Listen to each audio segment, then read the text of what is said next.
ladies and gentlemen, welcome back to my YouTube channel. The weather outside's a little bit grim today, but fear not because this video is going to be an absolute banger. Today we're doing a deep dive into Wattpad fanfictions of Karl Marx. Oh dear. See, I want to know like what has happened in my life that has led up to this. Like literally what trauma have I been through for me to think this video was a good idea. I suppose we'll never know, but oh well.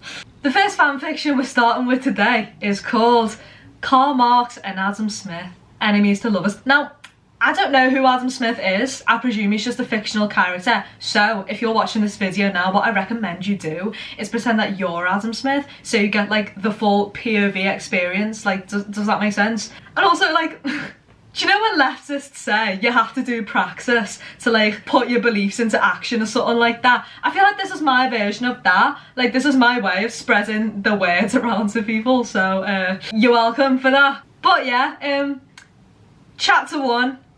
First day back, baby. Just need to get into character for this opening line. Yeah, tell me more about how you're gonna get them to class consciousness. His whispers slur into gibberish, and the words become kisses against Karl's jaw. Do you know what? I feel like after this, like, if I make it to the end of the story, I'm gonna have to pay Marx a personal visit to his grave and say sorry. Oh well, let's carry on. No, this is so uncomfortable. I'm just gonna move on to like the next part. Okay, next scene. Blah, blah, blah, blah. Ring, ring, ring. That was his alarm clock, I'm assuming. Just very good use of onomatopoeia by the author. Karl jolts out of his bed and quickly begins to slip on his socks, sweat and a tea. He brushes out his hair, slaps on some deodorant and cologne, which I didn't know existed in Victorian times, but here we go. And scrubbed his molars faster than he had ever done before. Nice. He grabbed his satchel, journal and lucky pen and ran out the house.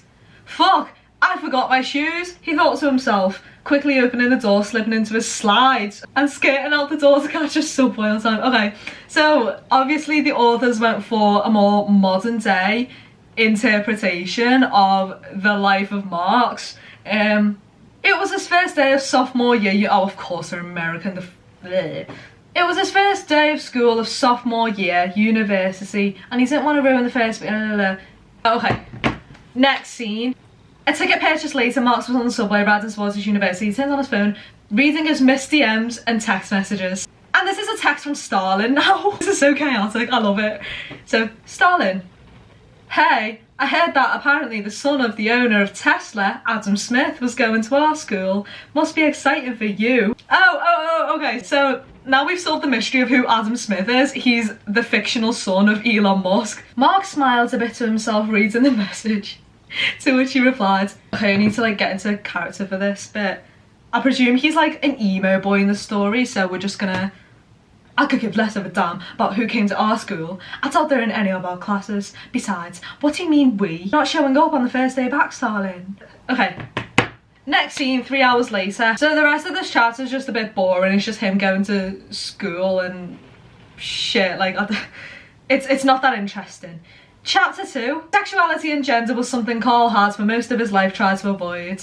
Okay, so this bit is just Karl Marx having a gender crisis. Next scene, Karl Marx goes to a rave. Karl Marx's first hookup was with a guy, and not one he met off one of those dating apps.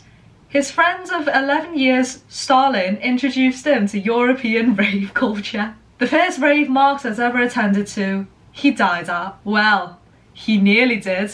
Great authorial methods, 10 out of 10. I mean, you could argue that what they do well is take the reader on a journey.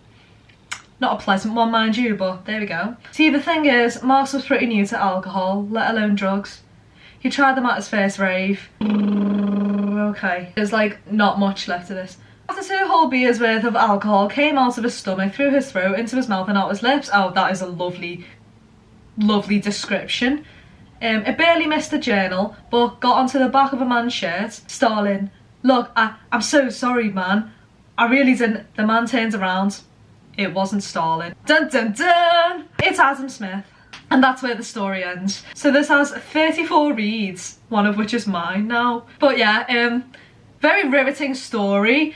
Great use of nothing really shite all to say about it. Shall we move on? Yeah, let's move on. Okay, so it looks like there's none left on Wattpad anymore, so I'm going to move over to Archive of Our Own. I swear like everybody who used to be part of a fandom will go onto this site to read fanfictions at some point. I know I did, just...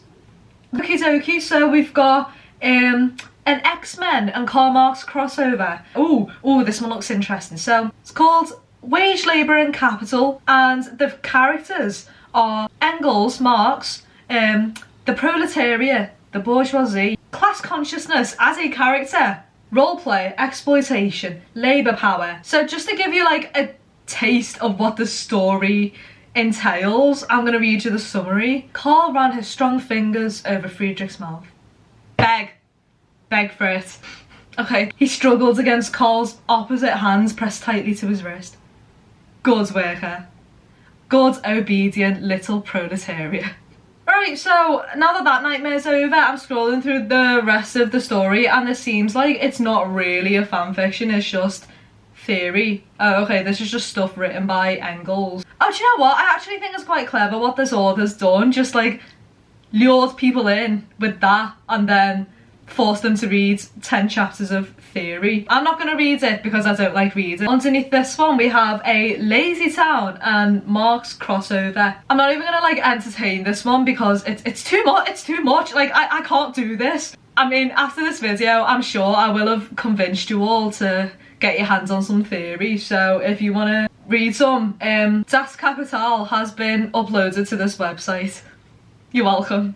Next one is Revolutionary Ardor, and it contains just Marx and Engels. Very simple little story, which I don't particularly want to read, but I'll read you the summary again. In the play, set in London in 1850, Marx and Engels have been out together on a pub crawl, getting very drunk.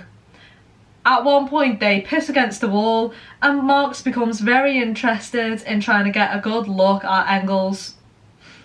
Then they try to steal a church gate in order to sell the cast iron. Marx is stone cold broke, but gets caught by a policeman who kindly doesn't arrest them but tells them to return the gate to its rightful place. Very powerful message about class consciousness and I can't do it.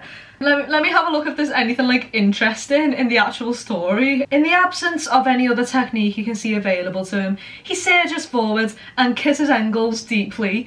Marx expects some appreciable technique from such a serial seducer, and indeed when Engels responds, his kiss is sweet and oh, this is disgusting. Oh, Engels says, softly against his lips, and it sparks a feeling of tight heat somewhere. Oh. So essentially what this video has been so far is me making myself suffer and making you suffer with me. Contrary to the principles of communism, sharing is not always caring is what I've learned today. Okay, so there's a bit more action going on in this part. Oh, no, at this bit. Marx falls to his knees and hits the cobbles of the dirty alleyway. If you are potentially giving nearly half your income to me, you wish you could charm that much from me, Engels says, looking down at Marx with a delighted smile. You get half of me. It's the capitalist way. Which half? The bottom half. No! Then I wouldn't get to hear your treatise. Treatise. And then this is now even more of a nightmare than it was before. Oh dear. Okay, do you know what? I've just about had enough of this now. I think I'm just gonna leave the video there. I play chess on Twitch if you want to watch me do that. The link is in the description. And yeah, thanks for watching. I hope you enjoyed that. I'll see you in the next video. Au revoir.